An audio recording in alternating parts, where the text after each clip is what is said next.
వస్తాను ముందుడికి పంపించి సార్ వస్తాను ముందుడికి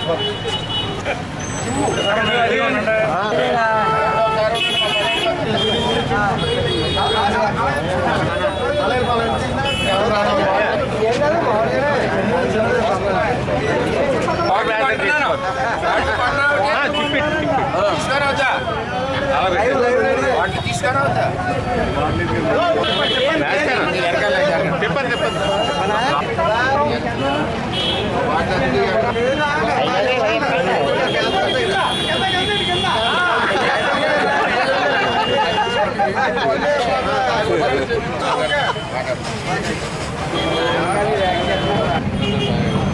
నకిలీ మందు కొత్త నత్తన రేడియోలో 3 నకిలీలు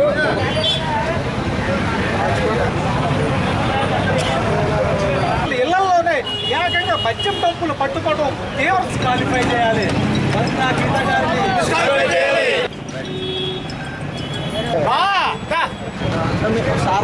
ఎస్ఆర్సిపి అభ్యర్థి వంగా గీత గారు lady don, mafia don, liquor don. ఆవిడ మందు నిన్న ₹1 కోటి మందు సీజ్ చేశారు. నేను 20 రోజుల క్రితం రాత్రి 11ంటికి నేను అనౌన్స్ చేశాను. డీమో వెహికల్ వచ్చింది, ఈ వెహికల్ని అడ్డుపెట్టి అధికారులను దృష్టి మళ్లించి మందు వచ్చింది, డబ్బు కట్టలు వచ్చాయని కూడా నేను తెలియజేశాను. అదే నిజమైంది. ₹6-7 కోట్ల విలువైన మందు పిఠాపురంలో ఉంది. మీరు తీసింది ఇంత మాత్రమే. ఎక్సైజ్ అధికారులను కోరుతా ఉన్నా, ఈ మందు వలన మాకు భయం ఏంటంటే వాటర్స్ కిడ్నీలు లివర్లు పోతాయి. ఇది గోవా మందు, ఇది ఇందులో ఏం కలిపారో తెలీదు. అంటే ఓటు వేయకుండా వెళ్ళకుండా ఇంట్లో పడిపోవాలి, పవన్ కళ్యాణ్ ఓటు వేయకూడదు, ఓడించాలని కుట్ర. రెండోది ఇంటికి లచ్చ తీసుకోండి, పవన్ కళ్యాణ్ ఓటు వేస్తామని చెప్తున్నారు. ఇంటికి లచ్చ అంటే ఈ డబ్బు ఎక్కడి నుంచి ఉంది?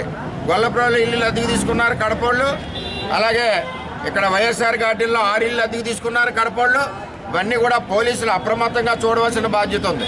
ఎర్రచందనం స్మగ్లర్స్ వచ్చారని పవన్ కళ్యాణ్ చెప్పారు, కరెక్ట్. అది వాళ్ళు వస్తున్నారు, గంజాయి అమ్మే వాళ్ళు వస్తున్నారు, డ్రగ్స్ అమ్మే వాళ్ళు వస్తున్నారు.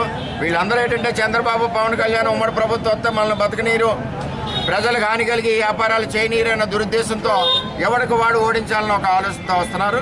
నేను ఈరోజు తెలియజేస్తా ఉన్నా, ఈ గోవా మందు ఇంకా ఉంది. అదేవిధంగా వైఎస్ఆర్సీపీ నాయకుల పేర్లు వెల్లడించాలి, వెనుకున్న వంగా గీత గారిని అరెస్ట్ చేయాలి. ఇదే కాకుండా మరి ఈ డబ్బును కూడా ఎక్కడైతే దాచారో పట్టుకోవాలని చెప్పి కూడా నేను తెలియజేస్తూ, రెండవది ఏదైతే పవన్ కళ్యాణ్ ఓడించాలనే కుట్ర జరుగుతూ ఉందో, పవన్ కళ్యాణ్ గారిని ఓడించడం ఎవరి తరం కాదు. ఆయనకి అండగా తెలుగుదేశం పార్టీ ఉంది, తెలుగుదేశం శ్రేణులు ఉన్నారు. ఆయన ఎంట్రీ కూడా ఎవడు పీకలేడని కూడా నేను తెలియజేస్తాను.